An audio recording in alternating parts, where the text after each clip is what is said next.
మహాకవి శ్రీశ్రీ మహాప్రస్థానం అనే మహోత్తర కావ్యంలో మంచి మాట చెప్పాడు. పుట్టేది పొట్ట నుంచే, మరణం కలిపేది మట్టిలోనే, కానీ జీవితం మాత్రం జాతుల పేరుతో విభజింపబడుతోంది అని. తరాలు మారుతూ వస్తున్నాయి, కానీ తతంగంలో మాత్రం మార్పు రాలేదు, రాదు కూడా. అదే కులాల రొచ్చు.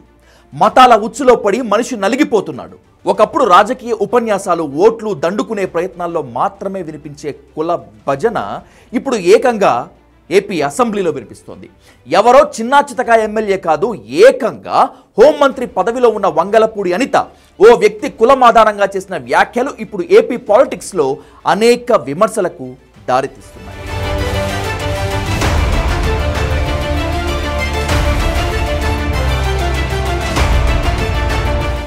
కులాల ప్రస్తావన వద్దు అనుకుంటూనే కులాల చుట్టే తిరుగుతూ ఉంటాయి రాజకీయాలు. అందులోనూ ఏపీలో కుల ప్రస్తావనలు, సమీకరణలు చాలా ఎక్కువ. అందుకే ఏపీ పాలిటిక్స్లో మనిషి కంటే ముందు కులమే మాట్లాడుతుంది.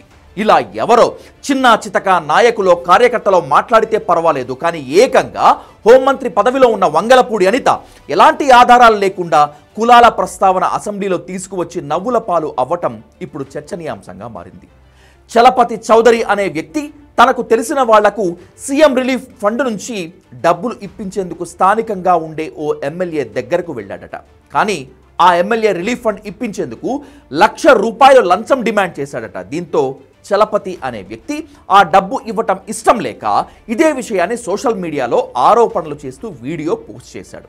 ఇదే పోస్ట్ను హోంమంత్రి అనిత అసెంబ్లీలో చర్చించారు. ఇదంతా ప్రతిపక్షాల కుట్ర అంటూ ఆరోపించారు.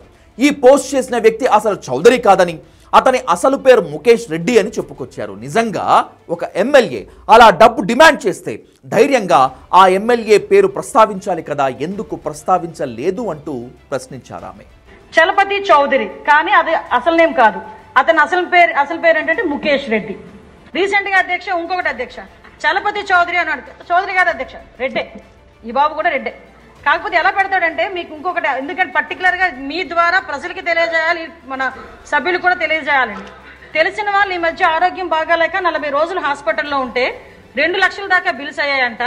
ఆ బిల్స్ తీసుకుని సీఎం రిలీఫ్ ఫండ్ పెట్టిద్దామని లోకల్ గా ఉన్న టీడీపీ ఎమ్మెల్యే దగ్గరికి సంతకం కోసం వెళ్తే 1 లక్ష తీసుకొని రా సంతకం పెడతానన్నాడంట. నిజంగా దమ్మున్నవాడు ఆ ఎమ్మెల్యే ఎవడు రాయాలి కదా అధ్యక్ష. నిజంగా దమ్మున్నవాడు ఎవరది, సారీ లాంగ్వేజ్ నేను ఉపయోగించకూడదు. అనిత కామెంట్స్ ఇప్పుడు ఏపీ పాలిటిక్స్లో చర్చనీయాంశం. ఆ ఎమ్మెల్యే ఎవరు, నిజంగా లంచం అడిగాడా లేదా అనేది ఇక్కడ సమస్య. అంతేకాని ఫిర్యాదు చేసిన వ్యక్తి కులమేంటి, మతమేంటి అని కాదు. మీకు న్యాయం అనిపిస్తే విచారణ చేయించండి, తప్పు ఎవరి వైపు ఉంటే వాళ్లను శిక్షించండి. అంతేకాని అవేమీ లేకుండా నిండు అసెంబ్లీలో ఓ వ్యక్తి కులం ఆధారంగా కామెంట్స్ చేయటం కరెక్ట్ కానే కాదు. దీన్ని సభాపతి ఖండించినా ఇంత సమస్య ఉండేది కాదు. కానీ ఆయన మంత్రిని కంట్రోల్ చేయకుండా నవ్వుతూ ఉండటంతో మంత్రి మాటలకు ఆయన వత్తాసు పలికినట్లయింది అంటున్నారు విమర్శకులు. దీంతో ఈ ఎపిసోడ్ ఇప్పుడు రాష్ట్ర వ్యాప్తంగా మాత్రమే కాకుండా తెలంగాణలో కూడా హాట్ టాపిక్.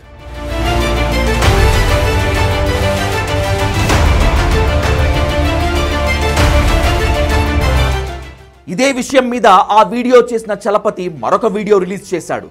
అందరికీ నమస్కారం. నా పేరు చలపతిరావు గుర్రం. నేను చదువుకోవడానికి యూకే వచ్చి ఉద్యోగరీత్యా ఇక్కడే స్థిరపడ్డాను. నా ఊరు మేడపి, నా నియోజకవర్గం ఎర్రగొండపాలెం నియోజకవర్గం. నేను కమ్మ కులానికి చెందిన వాడిని. ఇదిగో నా ఆధార్ కార్డు మరియు క్యాస్ట్ సర్టిఫికేట్. నేను కమ్మ కులానికి చెందిన వాడినని స్పష్టంగా ఉంది. కానీ నా కులాన్ని సాక్ష్యాధారాలతో నిరూపించుకోవాల్సిన పరిస్థితి రావడం చాలా బాధాకరం. నిన్న ఆంధ్రప్రదేశ్ అసెంబ్లీ సమావేశాలలో గౌరవ హోంమంత్రి గారు వంగలపూడి అనిత గారు నేను సోషల్ మీడియాలో పెట్టిన పోస్టు గురించి దేవాలయం లాంటి అసెంబ్లీలో నా చలపతి చౌదరి ఐడిని చూపిస్తూ నేను కమ్మ కులానికి చెందిన వాడిని కాదని, నేను రెడ్డి సామాజిక వర్గానికి చెందిన వాడినని ప్రస్తావించడం అవాస్తవం, అసత్యం. ఈ కుల ప్రస్తావనలో అసెంబ్లీలో ఉన్న స్పీకర్ గారు ఖండించకపోగా నవ్వుతూ సమర్థించడం ఇంకో విచారకరమైన సంఘటన. తాను కమ్మ కులానికి చెందిన వ్యక్తినంటూ తన ఆధార్ కార్డు కూడా వీడియోలో డిస్ప్లే చేశాడు. అసెంబ్లీలో ఓ వ్యక్తి కులం గురించి మాట్లాడటం కరెక్ట్ కాదని హితవు పలికాడు. తన కులాన్ని నిరూపించుకునే రోజు తనకు రావటం దురదృష్టకరం అంటూ చెప్పుకొచ్చాడు. కమ్మ కులానికి చెందిన వ్యక్తి జగన్ను అభిమానించకూడదా అంటూ ప్రశ్నించాడు. ఒక కమ్మ కులస్తుడు వైఎస్ఆర్సీపీ గాని జగన్మోహన్ రెడ్డి గారికి గాని సపోర్ట్ చేయకూడదా? అసలు అసెంబ్లీలో కుల ప్రస్తావన తీసుకురావడం ఏంటి? ఎమ్మెల్యే పేరు చెప్పి ఆయన పరువు తీయటం ఇష్టం లేక తాను ఎమ్మెల్యే పేరు ప్రస్తావించలేదని క్లారిటీ ఇచ్చాడు. హోంమంత్రి అనిత గారు అడిగినట్టు ఆ ఎమ్మెల్యే పేరు ప్రస్తావించకపోవడానికి కారణం పబ్లిక్ ఫోరంలో వారిని బద్నాం చేసే ఉద్దేశం లేకపోతే వారి పేరును రివీల్ చేయడం పెద్ద పని కాదు. రాష్ట్రంలో చాలా సమస్యలు ఉన్నాయి. ప్రజలకు ఇచ్చిన వాగ్దానాలు పెండింగ్ లో ఉన్నాయి. వాటి గురించి పట్టించుకోకుండా తన కులం గురించి అసెంబ్లీలో మాట్లాడటం అంటే అసెంబ్లీని అవమానించినట్లేనంటూ వీడియో రిలీజ్ చేశాడు. ఈ సమాధానంతో హోమ్ మినిస్టర్ అనిత నవ్వుల పాలయ్యారు. ఈ ఘటన రాష్ట్ర రాజకీయాల్లో కుల చర్చలపై కొత్త వాదనలు రేపింది.